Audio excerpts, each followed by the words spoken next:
That's a really big question, and there are several ways you can answer it depending on what kind of trauma you're talking about. And so in my world, we try and differentiate trauma between kind of single incident trauma, where you might have been in an accident or something really, really life-threatening might have happened to you, and that can be considered traumatic. That's a trauma. And then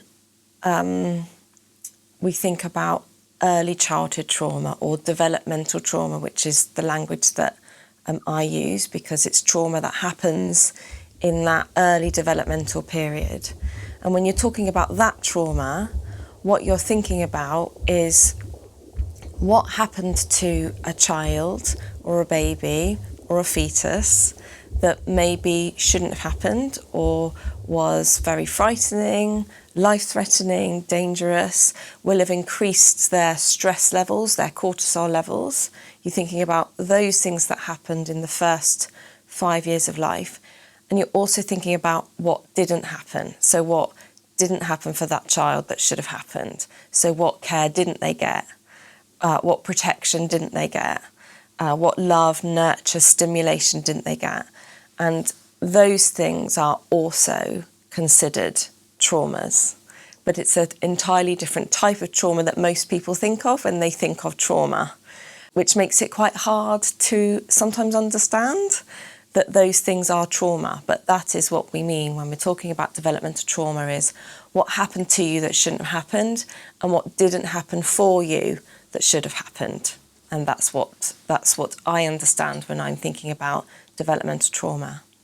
Because lots of people have a kind of understanding about what PTSD is now. That's in the kind of public domain as a kind of language, a description for things. People understand what that means. People returning home from war, with symptoms of trauma, that's fairly kind of commonplace now for people to get.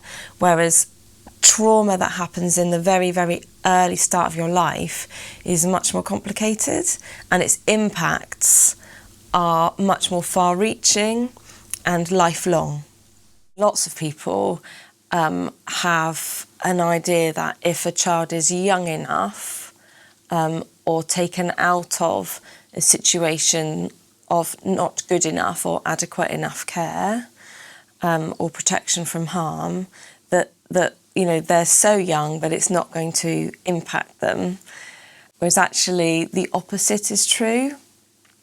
So the earlier you experience adversity, so that means things that are happening to you that shouldn't be happening.